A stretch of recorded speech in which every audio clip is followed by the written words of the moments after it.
নমস্কাৰ আপোনালোক সকলোকে আমাৰ চেনেলৰ অন্য এটা ভিডিঅ'লৈ সকলোকে স্বাগতম জনাইছোঁ। 5টা বিভাগত নতুনকৈ পদ মুকলি হৈছে। ইয়াত আপোনালোকৰ 6000+ পদ মুকলি হৈছে। আবেদন বৰ্তমান চলি আছে। আজি আমি ভিডিঅ'টোত গোটেইখিনি কথাই আপোনালোকৰ লগত আলোচনা কৰিম। ইয়াত আপোনালোকৰ সকলোৰে বাবে পদ থাকিব। পোষ্ট গ্ৰেজুৱেট, মেডিকেল, আপোনালোকৰ 10 পাছ, 12 পাছ, ITI, ডিপ্ল'মা গোটেইখিনিৰ কাৰণে ইয়াত ভেকেঞ্চি আছে। আজি আমি ভিডিঅ'টোত গোটেইখিনি কথাই ক'ম। কোৱালিফিকেশ্যন কিমান, এপ্লিকেশ্যন ফিজ কিমান লাগিব, গোটেইখিনি আপোনালোকে ভিডিঅ'টো শেষলৈকে চালে গম পাব। আপোনালোকে আমাৰ ভিডিঅ'টো শেষলৈকে চাব আৰু যিসকলে আমাৰ চেনেলত প্ৰথমবাৰ আহিছে তেওঁলোকে আমাৰ চেনেলটো ছাবস্ক্ৰাইব কৰি দিব, যাতে এই চেনেলৰ জৰিয়তে আপোনালোকে অসমৰ লগতে ভাৰতৰ যিকোনো স্থানৰ আপোনালোকে জব আপডেটসমূহ অতি সহজতে পাই থাকে। প্ৰথম যিটো আপোনালোকৰ আমাৰ নটিফিকেশ্যন আহিছে, এইটো আহিছে আপোনালোকৰ অটল অমৃত অভিযান আছামৰ ফালৰ পৰা। ইয়াৰ লাষ্ট ডেট হৈছে 15 এপ্ৰিল। ইয়াত আপোনালোকৰ 8টা হস্পিটেল এডমিনিষ্ট্ৰেটিভ ICU এক্সিকিউটিভৰ কাৰণে পোষ্ট মুকলি হৈছে। ইয়াত যদি আপোনালোকে চাবলৈ যায়, আপোনালোকৰ চেলেৰিটো হ'ব 40,000 টকা পাৰ মান্থ আৰু এডুকেশ্যন কোৱালিফিকেশ্যনটো মাষ্টাৰ ডিগ্ৰী, পোষ্ট গ্ৰেজুৱেট বিচাৰিছে। হস্পিটেল এডমিনিষ্ট্ৰেশ্যন ফৰ গভৰ্ণমেণ্ট ইনষ্টিটিউটৰ পৰা এক্সপিৰিয়েঞ্চটো 5 বছৰ বিচাৰিছে। IEC এক্সিকিউটিভৰ কাৰণে এটা ভেকেঞ্চি আছে। ইয়াত আপোনালোকৰ 40,000 টকা চেলেৰি হ'ব। গ্ৰেজুৱেট কেণ্ডিডেটসকলে এই পদকেইটাৰ বাবে আবেদন কৰিব পাৰিব। এক্সপিৰিয়েঞ্চ 3-5 বছৰ যদি আপোনালোকৰ ৰিলেটেড ছেক্টৰত, অৰ্থাৎ তেনেকুৱা ধৰণৰ ছেক্টৰত আপোনালোকৰ কাম কৰা এক্সপিৰিয়েঞ্চ আছে, তেনেহ'লে আপোনালোকে এই পদকেইটাৰ বাবে আপোনালোকে আবেদন কৰিব পাৰে। ইয়াৰ আবেদনটো কেনেকুৱা ধৰণৰ হ'ব বা কেনেকৈ আপোনালোকে আবেদন কৰিব লাগিব, সেইটো আপোনালোকে অটল অমৃত অভিযান .assam.gov.in ৱেবছাইটটোত ভিজিট কৰিলে আপোনালোকে পাব। ইয়াত আপোনালোকৰ ইমেইল আইডিৰ থ্ৰুৱেদি আপোনালোকে আবেদন কৰিব লাগিব আৰু ইয়াত আবেদন 1 এপ্ৰিলৰ পৰা আৰম্ভ হৈছে, অৰ্থাৎ এপ্ৰিলৰ 1 তাৰিখৰ পৰা আৰম্ভ হৈছে আৰু লাষ্ট ডেট আপোনালোকৰ 15 এপ্ৰিল পৰ্যন্ত এই পদকেইটাৰ বাবে আবেদন চলি থাকিব। এতিয়া আগবঢ়াম আমাৰ যিটো নেক্সট, অৰ্থাৎ দ্বিতীয়টো নটিফিকেশ্যন, সেইটো আহিছে আপোনালোকৰ চেণ্ট্ৰেল ইণ্ডাষ্ট্ৰিয়েল চিকিউৰিটি ফ'ৰ্চ, চমুকৈ CISFৰ ফালৰ পৰা। ইয়াৰ অন্তিম তাৰিখটো হ'ল 3 এপ্ৰিল 2025।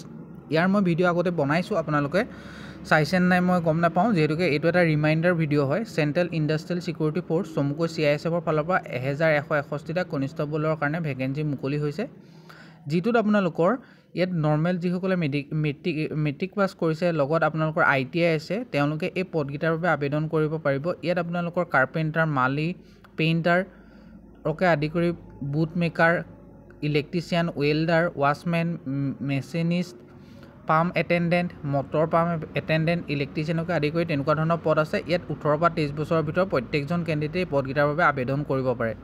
ইয়াত আপোনালোকৰ ST SC সকলে 5 বছৰ এজ ৰিলেক্সেশ্যন আৰু OBC সকলে 3 বছৰ এজ ৰিলেক্সেশ্যনৰ সুবিধা আছে। ইয়াত যদি এপ্লিকেশ্যন ফিজৰ কথা চাবলৈ যায়, আপোনালোকে আদাৰ্ছ অৰ্থাৎ জেনেৰেল আৰু OBC সকলে 100 টকা এপ্লিকেশ্যন ফিজ হিচাপে পে' কৰিব লাগিব। ST SC ESM আৰু যিসকল ফিমেল কেণ্ডিডেট থাকিলে তেওঁলোকে এটকাও দিব নালাগে। পে'মেণ্টটো অনলাইন মাধ্যমত কৰিব পাৰিব, net banking, credit card, debit কাৰ্ডৰ থ্ৰুৱেদি। ইয়াত আপোনালোকৰ আবেদনৰ ষ্টাৰ্টিং হৈছে 5 মাৰ্চৰ পৰা আৰু লাষ্ট ডেট আপোনালোকৰ 3 এপ্ৰিল পৰ্যন্ত এই পদকেইটাৰ বাবে আপোনালোকে আবেদন কৰি থাকিব পাৰিব আৰু বৰ্তমান এই পদকেইটাৰ আবেদন চলি আছে।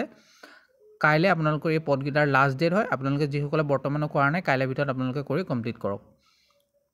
নেক্সট যিটো আপোনালোকৰ নটিফিকেশ্যন আহিছে, এইটো হৈছে বড়োলেণ্ড টেৰিটৰিয়েল কাউন্সিল BTC চমুকৈ ফালৰ পৰা। ইয়াত আপোনালোকৰ 420টা secretary post of village council development কমিটিৰ কাৰণে, চমুকৈ VCDCৰ কাৰণে 420টা পোষ্ট আপোনালোকৰ খালী হৈছে, যিকেইটাৰ বাবে তেওঁলোকে অনলাইন মাধ্যমত আবেদন বিচাৰিছে। ইয়াত যদি আপোনালোকে চাবলৈ যায়, ইয়াত নেম অফ দ্য ডিপাৰ্টমেণ্টটো হ'ল PNRD ডিপাৰ্টমেণ্ট হয়, BTC।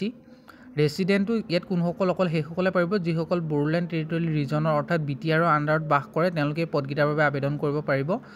আপোনালোকৰ বয়সৰ সময়সীমাটো 18 পৰা 40 বছৰ ভিতৰৰ কেণ্ডিডেটসকলে পাৰিব, লগত এমপ্লয়মেণ্ট এক্সচেঞ্জৰ ৰেজিষ্টাৰ থাকিব লাগিব আৰু গ্ৰেজুৱেট কৰাসকলে এই পদকেইটাৰ বাবে আবেদন কৰিব পাৰিব।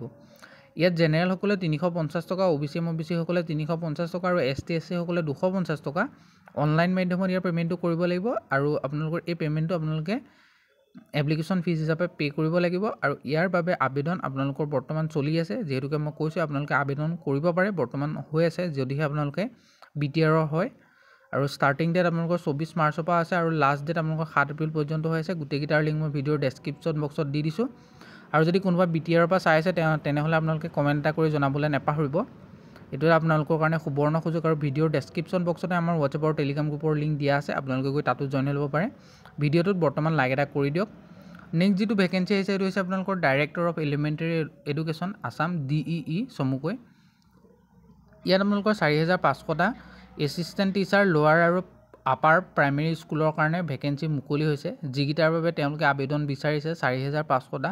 বহুতখিনি পদ মুকলি হৈছে যাৰ যাৰ আপোনালোকৰ অৰ্হতা মিলে তেওঁলোকে পদকেইটাৰ বাবে আপোনালোকে আবেদন কৰিব পাৰিব বিশেষভাৱে মন কৰিব ইয়াত আসাম টিচাৰ এলিজিবিলিটি টেষ্ট যিটো আপোনালোকৰ এ টেট বা চেন্ট্ৰেল যিটো টেট সেইটো পাছ কৰা সকলেহে পদকেইটাৰ বাবে আবেদন কৰিব পাৰিব ইয়াত লোৱাৰ প্ৰাইমেৰী স্কুলৰ কাৰণে 2900টা পোষ্ট আছে আৰু আপাৰ প্ৰাইমেৰী স্কুলৰ কাৰণে 1600টা আছে আৰু ইয়াৰ যিটো ডিপাৰ্টমেণ্ট হয় এইটো ডাইৰেক্টৰ অফ এলিমেণ্টাৰী এডুকেশ্যন চমুকৈ DE আসাম হয় ইয়াত যদি আপোনালোকৰ পে স্কেলটো চাবলৈ যায় 14000 টকাৰ পৰা আপোনালোকৰ 70000 টকা আপোনালোকৰ পে স্কেল হ'ব আপোনালোকৰ দৰমহা পাব ইয়াত আপোনালোকৰ প্লাছ হ'ব বহুতখিনি এমাউণ্ট আছে যিখিনি প্লাছ হ'ব নেক্সট ইয়াত আপোনালোকৰ এপ্লাই কৰিবৰ কাৰণে এলিজিবিলিটি অসমৰ স্থায়ী বাসিন্দা হ'ব লাগিব আৰু তেওঁলোক কেণ্ডিডেটসকলৰ বয়স 18 পৰা 40 বছৰৰ ভিতৰত হ'ব লাগিব এজ ৰিলেক্সেশ্যনৰ ইয়াত তেওঁলোকে সুবিধা দিছে যিটো আপোনালোকে কাবাৰ যদি এজ বাঢ়ি আছে বা ST SC কেণ্ডিডেট হয় তেওঁলোকে আপোনালোকৰ এজ 18-40 বছৰতকৈ বেছি হ'লেও আপোনালোকে আবেদন কৰিব পাৰিব এক্স সাৰ্ভিস সকলে 2 বছৰ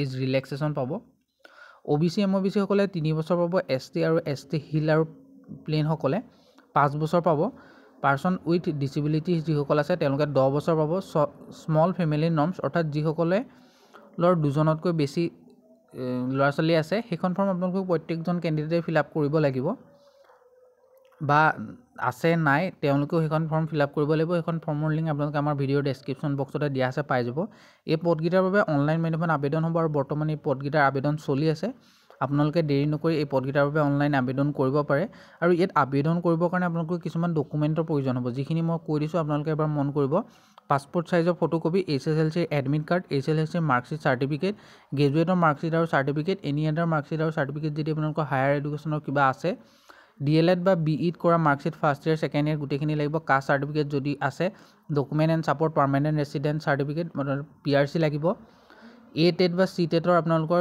চাৰ্টিফিকেট লাগিব কেণ্ডিডেটসকল যদি পাৰ্চনেল উইথ ডিসেবিলিটি হয় তেতিয়াহ'লে গভ অথৰাইজ লাগিব লগতে আপোনালোকৰ এক্স সাৰ্ভিসমেন হ'লে এক্স সাৰ্ভিসমেনৰ যিটো আপোনালোকৰ চাৰ্টিফিকেট হয় সেইখনো আপোনালোকে ইয়াত সাবমিট কৰিব লাগিব এই পদকেইটাৰ বাবে আবেদন আপোনালোকৰ 8 মাৰ্চৰ পৰা আৰম্ভ হৈছে আৰু 8 এপ্ৰিল পৰ্যন্ত এই পদকেইটাৰ বাবে আবেদন চলি থাকিব বৰ্তমান এই পদকেইটাৰ বাবে আপোনালোকে আবেদন কৰিব পাৰে ইয়াৰ আবেদন চলি আছে যিসকলে বৰ্তমান আমাৰ ভিডিঅ'টো চাই আছে তেওঁলোকে আমাৰ ভিডিঅ'টো লাইক এটা কৰক আৰু আমাৰ চেনেলটো সাবস্ক্ৰাইব কৰি থৈ যাবলৈ নাপাহৰিব যাতে ইয়াত আমি চৰকাৰী বেচৰকাৰী অসমৰ লগতে দেশৰ বিভিন্ন প্ৰান্তৰ জব ৰিলেটেড আপডেটসমূহ এই চেনেলৰ জৰিয়তে দি থাকোঁ আপোনালোকে আমাৰ চেনেলটো সাবস্ক্ৰাইব কৰি চেনেলটো আগুৱাই নিয়াত সহায় কৰক অৰ্থাৎ আপোনালোকৰ আমাৰ যিটো লাষ্ট নটিফিকেশ্যন সেইটো হৈছে আপোনালোকৰ আসাম পাব্লিক সাৰ্ভিস কমিশ্যন চমুকৈ APSC ফালৰ পৰা কম্বাইন্ড কম্পিটিটিভ এক্সাম যিটো প্ৰিলিমিনাৰী এক্সাম বুলি কয় APSCৰ তাত আপোনালোকৰ 289টা ভেকেন্সি মুকলি হৈছে যিকেইটাৰ বাবে তেওঁলোকে আবেদন বিচাৰিছে আৰু এই আবেদনটো বৰ্তমান চলি আছে আপোনালোকে এই পদকেইটাৰ বাবে আবেদন কৰিব পাৰিব ইয়াত যদি আপোনালোকে চাবলৈ যায় 289টা পোষ্ট আছে ইয়াত 21 বছৰ পৰা 28 বছৰৰ ভিতৰৰ প্ৰত্যেকজন কেণ্ডিডেটে পদকেইটাৰ বাবে আবেদন কৰিব পাৰিব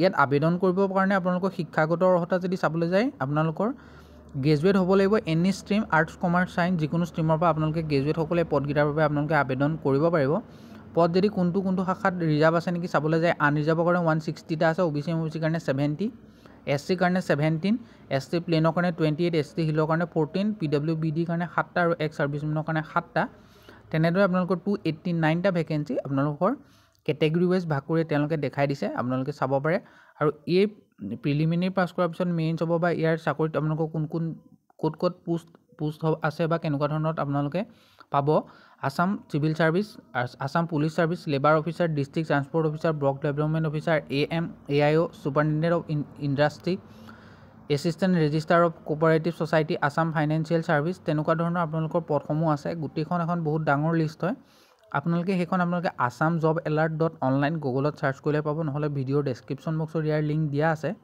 আপোনালোকে তাত গৈ ভিজিট কৰিব পাৰে তাতো ইয়াৰ গোটেইখিনি তথ্য আছে আপোনালোকে এবাৰ ভিজিট কৰি চাই ল'ব ক'ত ভেকেন্সি ওলাইছে কেইটাকে আছে ইয়াৰ বাবে আপোনালোকে আবেদন কৰিবৰ কাৰণে অসমৰ বাসিন্দা হ'ব লাগিব লগতে এমপ্লয়মেণ্ট এক্সচেঞ্জত আপোনালোকৰ ৰেজিষ্টাৰ থাকিব লাগিব স্মল ফেমিলি নৰ্মছ অৰ্থাৎ যিখন মই কৈছোঁ আপোনালোকৰ সকলোৱে এখন ফিল আপ কৰিব লাগিব আৰু এজ ৰিলেক্সন ST SC সকলে 5 বছৰ OBC MOBC সকলে 3 বছৰ আৰু PWBD সকলে 10 বছৰ এজ ৰিলেক্সনৰ সুবিধা আছে ইয়াত এটা এপ্লিকেশ্যন ফিজ পে' কৰিব লাগিব জেনেৰেল সকলে 297 ST SC BPL PWBD আৰু ওমেন কেণ্ডিডেট সকলে 47.20 আৰু যিসকল OBC MOBC কেণ্ডিডেট আছে তেওঁলোকে 197.20 এপ্লিকেশ্যন ফিজ হিচাপে আপোনালোকে অনলাইন মাধ্যমত এইকেইটা পদৰ আবেদনো হ'ব আৰু অনলাইন মাধ্যমতে আপোনালোকে ইয়াৰ পে'মেণ্টটো কৰিব লাগিব ইয়াৰ আবেদনৰ আপোনালোকৰ কেতিয়াবা ষ্টাৰ্ট হৈছে আৰু যদি লাষ্ট ডেট চাবলৈ যায় ষ্টাৰ্টিং আপোনালোকৰ 28 মাৰ্চৰ পৰা হৈছে, লাষ্ট ডেট আপোনালোকৰ 29 এপ্ৰিল পৰ্যন্ত এই পদকেইটাৰ বাবে আবেদন চলি থাকিব।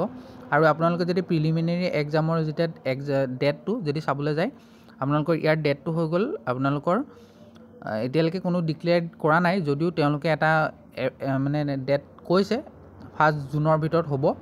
আৰু যিসকলে আমাৰ ভিডিঅ'টো শেষলৈকে চালে তেওঁলোককতো বহুত বহুত ধন্যবাদ। আৰু যিসকলে আমাৰ ভিডিঅ'টোত লাইক এটা কৰি চেনেলটো ছাবস্ক্ৰাইব কৰি দিয়া নাই তেওঁলোকে ছাবস্ক্ৰাইব কৰি দিয়ক। ভিডিঅ'ৰ ডেছক্ৰিপশ্যন বক্সত আমাৰ হোৱাটছআপ আৰু টেলিগ্ৰাম গ্ৰুপৰ লিংক দিয়া আছে, তাৰে গৈ যিকোনো এটাত আপোনালোকে জইন হৈ লওক, যাতে এনেকুৱা ধৰণৰ আপডেটসমূহ অতি সহজতে আপোনালোকে চবতকৈ আগত পাই থাকে। ধন্যবাদ।